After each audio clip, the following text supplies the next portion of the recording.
Rob Dew here for Infowars.com and the Infowars Nightly News. Last week, you may have seen the report Joe Biggs and I did on the Samsung VR technology that they've just released. It works with the Samsung Galaxy phone, the Gear VR system. My intention with that was to get people talking about this new VR technology and whether it is a gateway portal into the Matrix. And I made different analogies to the original Matrix series, plus we showed a clip of Flash Gordon with the VR set actually infused into the eyes of these agents. And it was interesting. I read some of the comments. People are out there claiming that we were working for Samsung and agents of Samsung and all that, and that's nothing could be further from the truth with those statements. But a lot of people really were interested in this technology, pro and con. So it really did get the conversation started. I got an email 2 days ago, and it was from somebody that said, hey, you got to watch this Joe Rogan podcast. He talks about the stuff you were talking about, the VR technology. So I was listening to it. And incidentally, he had a transhumanist on, and this guy was running for the transhumanist presidential party. And really interesting stuff. But when he got to the part about the VR, he relates a conversation one of his friends had with him about going to a recent conference. And we'll get to that in a second. My first impression of this VR technology is that it's still in its infancy. We've just started seeing these headsets come out, but back in the 90s, actually, they started a technology called Virtual Boy, which was starting to capitalize on that. But unfortunately, you have stuff, the technology was too expensive to make on a mass production scale. Well, now you've got the economies of scale gathered in, Moore's Law is in effect, and now we're seeing these sets come out for hundreds of dollars, $200, $100. They're going to be everywhere pretty soon. In 5 years, everybody's going to have their own virtual reality headset. But what does that mean? And will that take us into the Matrix? Well, looking at the technology now, it just doesn't have the resolution that you're going to be looking for to really lose yourself into the world. It's pretty good, let me tell you. I was very impressed with just the movie theater setting of the Gear VR system. But now they're working on 4K solutions for VR devices. And what does that mean? More resolution, which is going to allow you to lose yourself in the environment. I predict within 3 years, somebody's going to die by having a virtual reality headset on, and they're going to forget to eat, go to the bathroom, whatever, and they're going to find them dead with the headset on. I predict in 3 years we're going to see that. I predict in 5 years, everybody's going to have one. And it's going to be just like a smartphone. Everybody's going to have their VR headset, although they won't be as big and bulky as you see them now, because as that technology gets better, it's going to get smaller, more compact, and more detail, more processing power involved in it. Case in point, there's an article in paultan.org talking about the new technologies in the automobile industry. It's called Innovation for Millions. Ford showcases its technology and highlights Australia's changing role. Most of the article is just talking about improvements in car technology, basic safety, different types of GPS that they're going to have, which of course they're going to track everywhere you go and tax you by the mile. But that's neither here nor there. That's beside the point. We're talking about VR today. What's really interesting about this is that Ford is already developing 4K type systems for their engineers to use to actually get in and build virtual cars and look at them and see how they run. Here it is. The system employed by Ford uses a virtual reality head-mounted display identical to those used in the animation and gaming industry to provide designers and testers with lifelike experience of virtual vehicles. With the VR headset in place, users can move through the room in a manner that they can interact with the virtual vehicle the same way they would in real life. The headset even provided a view into the physical world so the user can see his or her body in relation to the virtual data. And you can see what it looks like from some of the pictures there in the article. But here's where it gets more interesting. Including a move to a new photorealistic virtual reality software, VRED, present a view in ultra high definition, 4 times the resolution of HD. That's 4K resolution for those of you out there who aren't aware of that. And offers a high level of detail at which engineers can inspect issues that arise throughout vehicle development. In use, the system is breathtaking in scope. There's dimensionality and perspective, and level of detail on the view is astounding. I was amazed to do a walk around of a Mustang well before I eventually saw it in the metal, even managing to put my head into the engine block to view the pistons in detail, something that would not have been possible in the real world. Well, in short of a mishap at least, and I doubt I get to see that much of the point.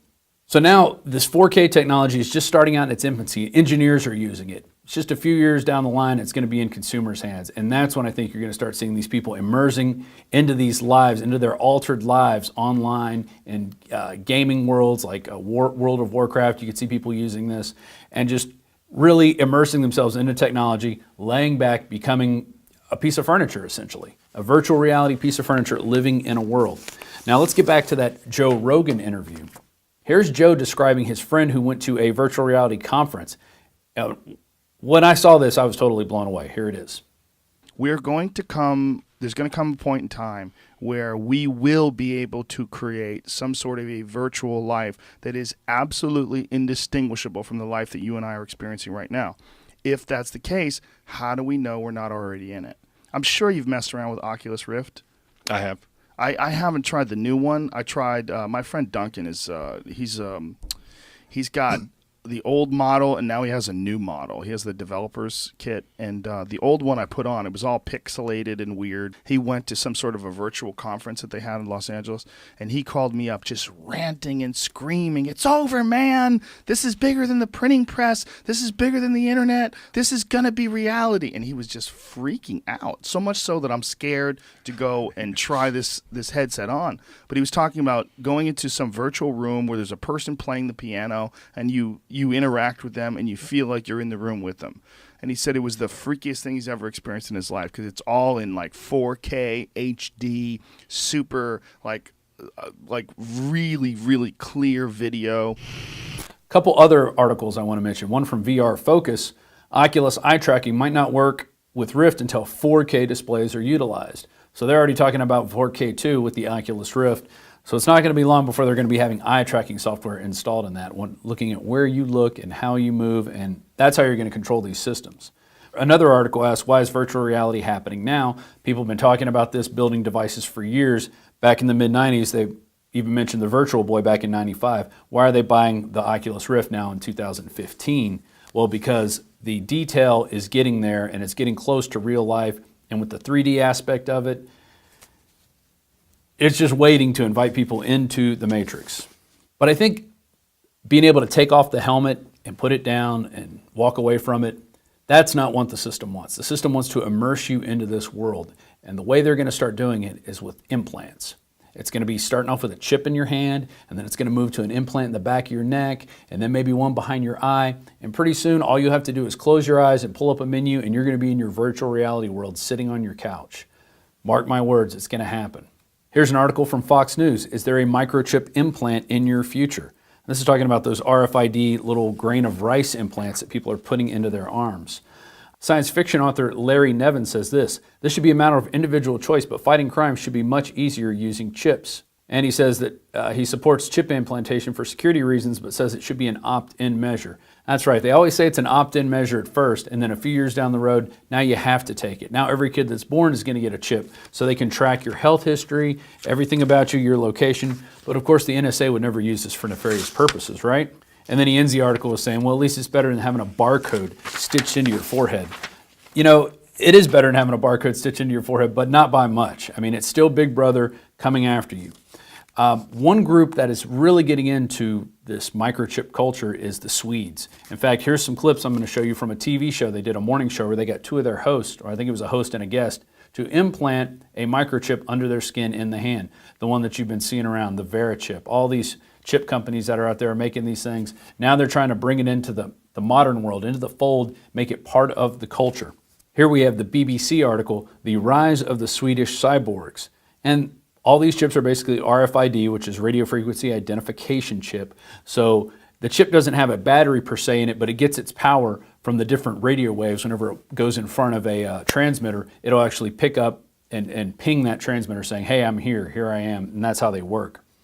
And they talk about how they have 100 people in Sweden now with them. Well, first they say it's 100, then it'll be 1,000, then it'll be 10,000. The biohacker they're interviewing, Hans Soblad, he's convinced the technology is here to stay, and he says this, then there will be 1,000, then 10,000. I'm convinced that this technology is here to stay, and we will think it nothing strange to have an implant in their hand. And what's interesting in this BBC article and other articles that I'm going to bring up to your attention is that they say, well, we do vaccinations, and that's just sort of a biohack that we're doing. So this is just a continuation of that. Years ago, there was fear over vaccinations, and now it seems perfectly normal to have cells injected into us. This is an early example of biohacking. And they also say, we've been putting chips in animals for 20 years. Now it's time for the humans.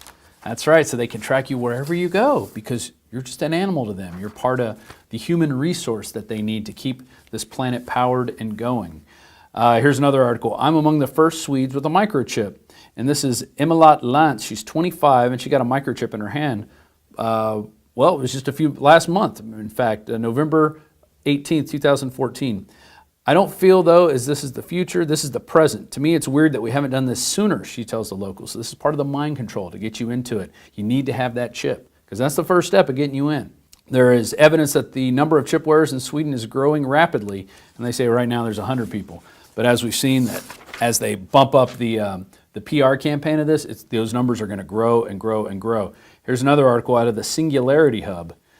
Summit Europe, chip implants as easy as piercings. In fact, in the video that we've been showing you of the Swedish television show, they do have a tattoo piercing artist who's actually putting the chips inside of you. Not even a medical doctor anymore will be needed to implant you with a microchip. That's where it's going to get scary. And they also talk about in this article, vaccination, for example, is a kind of technological augmentation. So be sure and get your flu shot and get your chip along with it. Here's one from MedGadget. Wireless powered implantable chip treats staph infections, then dissolved once done. Sounds like a perfect weapon for the CIA, doesn't it? It dissolves once it's done. You'll never know how this person died. Of course, here they're just putting in medication to kill a staph infection. The element is energized externally using a wireless transmitter, heating up and raising the temperature of the tissue around enough to kill a bacteria. The treatment time can be controlled by deciding how long to deliver RF energy, and the silk substrate can be manufactured to dissolve at different rates to allow the implant to be tailored for different applications. So it's not just medical reasons people are going to be getting chips. They're also doing it for security reasons, to get into their house or their office. That way they don't have to use a swipe card or a key. They just wave their hand in front of the transmitter and boom, it's unlocked. Well, here's another guy. This is out of CBS News. Man becomes human Bitcoin wallet with chip implanted in his hand. The Amsterdam-based Bitcoin entrepreneur, whose real name is Martin Weissmeyer, turned himself into a real-life cyborg by having a miniature digital communications chip implanted in his hand. And he's got it hooked up to Apple Pay and numerous Android devices. And why did he do this, you ask? Well, he did it because he wanted to experiment with sorting Bitcoins using subdermal implants. He said he thought it would be the holy grail of contactless payments. And in case it will be, unless somebody hacks the system and then is able to get in. What if they're able to get into your chip and just put a virus out there when you go past it? It does something to the chip inside of you, or it takes the money from you, or it changes the security codes, and then you can't get into your doors. This is a system that could easily be used by government officials to go after people they don't like. We've seen the IRS go after people. We've seen the Justice Department go after people. This is just another way that they can control you. And it all starts off with this VR world where they're going to tell you, by using these chips and stuff, we can immerse you in that VR world. All you got to do is hack into it, plug yourself in, and you're off to Neverland, to a place where you can fly and have the car of your dreams and have the woman of your dreams, when in real life you're sitting on a dirty old couch in your apartment because you can't afford enough to go anywhere because the dollar's lost all its value. I know it's a bleak dystopian future, but let's continue. We've been talking about this RFID technology for many, many years. Back in 2011, we ran an article, RFD Chip, Foundation of the Electronic Jail. I encourage you to read that. It's from We Are Change Holland. Here's another one we ran in 2009 off of Tech Google. The cover charge at this club, an RFID implant. And they talk about how cool and trendy it is. But what's interesting is the comment that we put at the top of the page. More blatant propaganda for total enslavement. Does anyone remember that these chips were linked with causing cancer in lab rats? Now binge drinkers are ready to become lab rats for petty convenience at a club.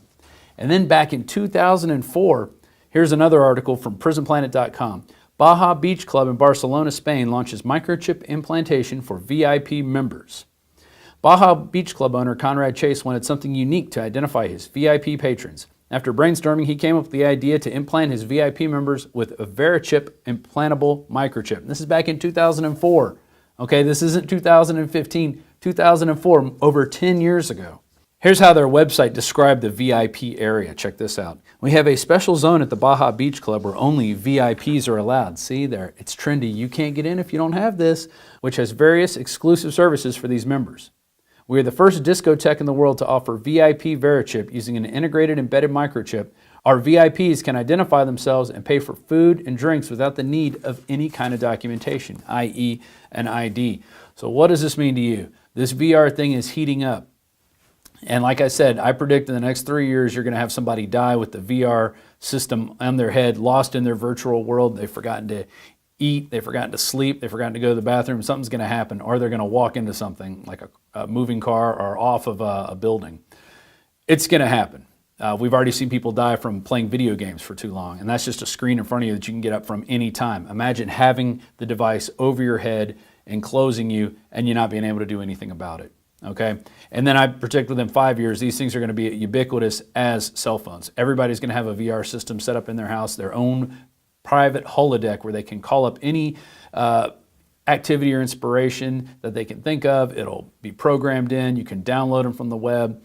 It's going to be everywhere. And not all this is bad, I think. I think in the design realm, it's pretty good for engineers to be able to go in and look at things that might go wrong before actually building the product. So there's always something good to these new technologies. There's always something good. So I don't want to say virtual reality is bad. It is the wave of the future. It's how we use it. It's just like firearms. Okay, firearms can be used for good or evil. They're just sitting there. The VR headset is just sitting there. It's when you take it on and forget to take it off that you can get lost in the matrix. So be sure you don't do that. And please consider supporting us at prisonplanet.tv, where you can become a member. Right now we have a special running for $29.95, and you can share your username and password with up to 20 people. So keep all this virtual reality information in mind, and please keep sending me those tips. I really do appreciate it, especially that Joe Rogan one. It was very interesting to see his reaction to what's going to happen in this brave new world that we're entering. This is Rob Dude. Thank you very much for watching.